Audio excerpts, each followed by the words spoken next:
Ndabasuje kandi mbahaye ikaze nshuti mwebwe mwahisemo Makuru TV. Uyu ni wa mwanya w'amakuru mu Kinyarwanda ku buryo burambuye. Ni amakuru iwacu, iwanyu ndetse no hirya no hino ku isi. Jyewe nitwa Niyodushima Dieudonné. Izi nizo ngingo z'ingenzi z'amakuru tugiye kwibandaho kuri uyu wa 9 Kamena mwaka wa 2026. U Rwanda rwahawe inguzanyo ya miliyoni 250 z'amadolari y'Amerika.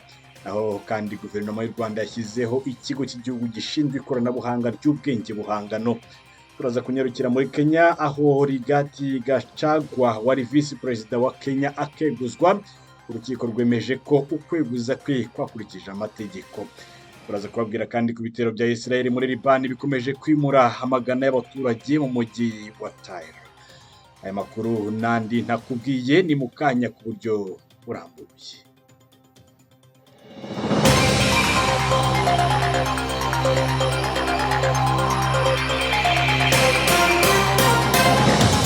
Eka aya makuru tuyahere kwavugwa hano mu Rwanda. Inama y'abaminisitiri yateranye kuwa 8 Kamena mwaka wa 2026 iyobowe na nyakubahwa Perezida wa Repubulika y'u Rwanda Paul Kagame. Yaganiriye kandi yemeza ishyirwaho ry'ikigo cy'igihugu gishinzwe ikoranabuhanga ry'ubwenge buhangano. Hagamijwe rero kongera ikoreshwa ry'ubwenge buhangano ibizwi nka artificial intelligence mu gihugu. Itangazo ry'ibyemezo by'inama y'abaminisitiri rigaragaza ko iki kigo gishinzwe kwihutisha iterambere ry'ikoranabuhanga, guhanga ibishya, gushyira mu bikorwa ishoramari n'imiyoborere. Iki kigo kandi ngo cyitezweho gushyiraho impinduramatwara mu bukungu bushingiye ku ikoranabuhanga. Ibiro bya Minisitiri w'Intebe w'u Rwanda byatangaje ko iki hari ikigo cyitezweho kugenzura ikoreshwa ry'ubwenge buhangano mu Rwanda no hanze yarwo.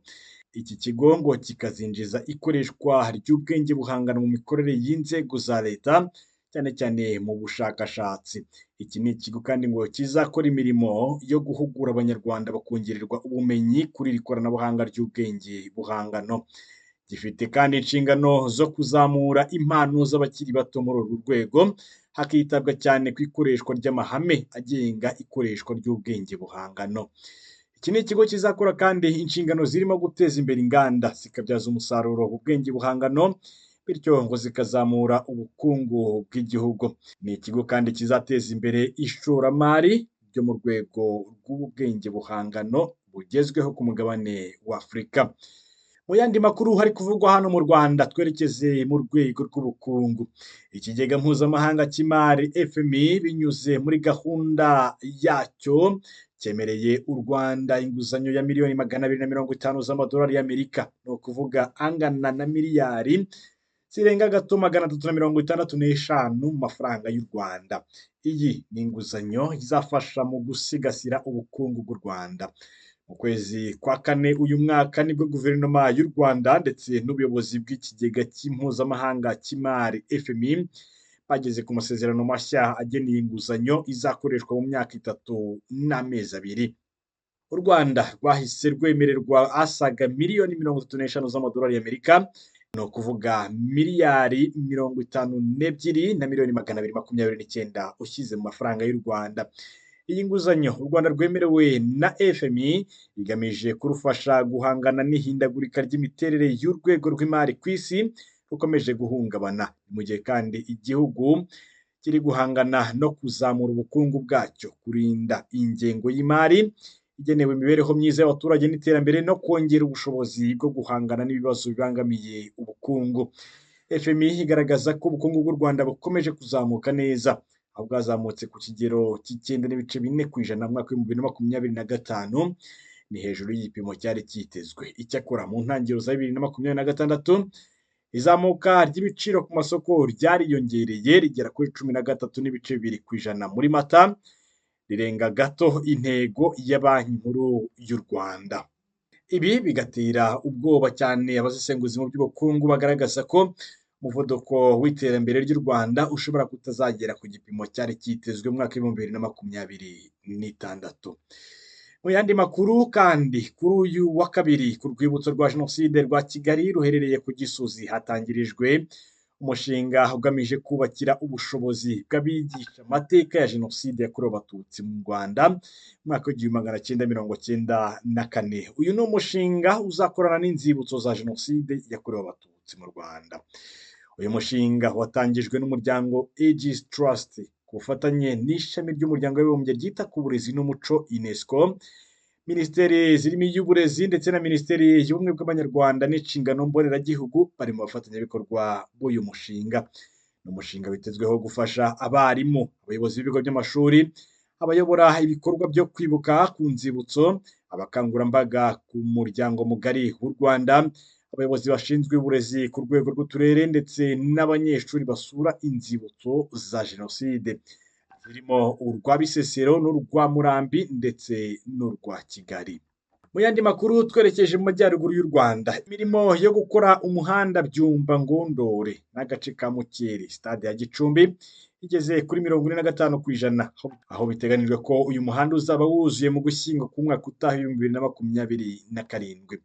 Ni ibirometero 15 birimo agace k'umuhanda Byumba Ngondore n'akandi gace k'umuhanda Mukeri stade na Ngumurimbo, n'umuhanda rero ugera ku rwunge rw'amashuri rwa Notre Dame du Bon Conseil de Byumba ndetse n'agace kanyura imbere y'ibiro by'umurenge wa Miyove kagahinguka ku muhanda munini wa Base Gicumbi. Abaturage bishimiye cyane ikorwa ry'uyu muhanda bavuga ko bashimira cyane umukuru w'igihugu wo ubemereye. Tuve ku makuru avugwa hano mu Rwanda twerekeze ku makuru yo mu karere u Rwanda ruherereyemo. Urukiko rw'ikirenga rwo muri Kenya rwemeye ko iyeguzwa ry'uwahoze ari visi perezida wa Kenya Rigathi Gachagua wakuwe muri izi nshingano mu mwaka w'2024 ngo ryakurikije inzira zose ziteganwa n'amategeko.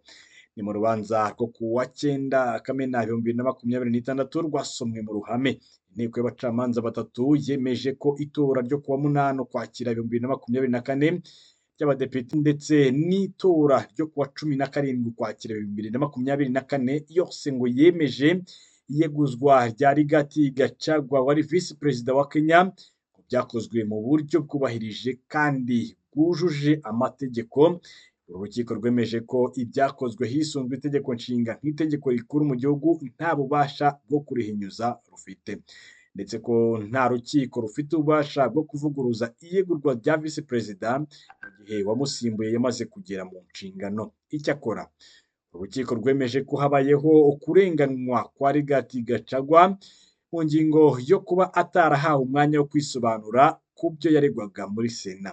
Iyi mpamvu ariko bikaba idahagije ku buryo yatuma urukiko rwemeza ko iyeguzwa ritesherwa agaciro, kuko ibyo ngo byakurura akavuyo mu gihugu gashingiye ku kuba byasa nk'aho igihugu cyaba gifite ba visi perezida babiri. Kuba Gachagua yarambuwe uburenganzira bwo kwisobanura muri Sena, urukiko rwanzuye ko Sena igomba kumuha indishyi y'akababaro ya miliyoni 50 z'amashiringi ya Kenya. Umunyapolitiki Rigathi Gachagua mu mpera z'icyumweru gishize yari yasabye abamushyigikiye kutazagira imvururu bateza, baba banejejwe n'icyemezo cy'urukiko cyangwa se batanezejwe nacyo. Kuri we ngo bakwiriye kubika umujinya wabo bakawugaragariza ku rupapuro rw'itora umwaka utaha, ubwo muri Kenya bazaba batora perezida wa repubulika. Reka dukomereze aya makuru kwavugwa hirya no hino ku isi. Abaturage b'umujyi wa Tyre muri Libani barimo guhunga ibitero birimo kugabwa n'ingabo za Isiraheli ku mujyi uri mu majyepfo ya Libani. Ikigo cy'ubutabazi kivuga ko ahantu ho gucumbikira abahunze inzu zabo ko hamaze kuzura. Ingabo za Isiraheli zari zaburiye abaturage bo muri uyu mujyi kuvamo bakajya mu majyaruguru y'uruzi rwa Zahrani.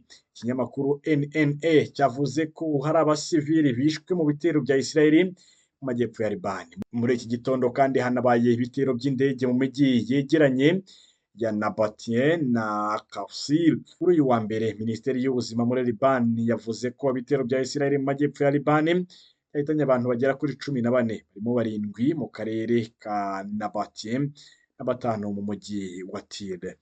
Turagana ku musozo w'aya makuru, reka tuyasoreze kwavugwa mu myidagaduro.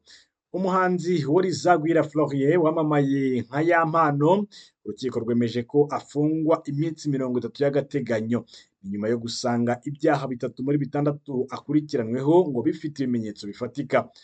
Akaba rero urukiko rwemeje ko yoherezwa muri gereza y'Amageragere.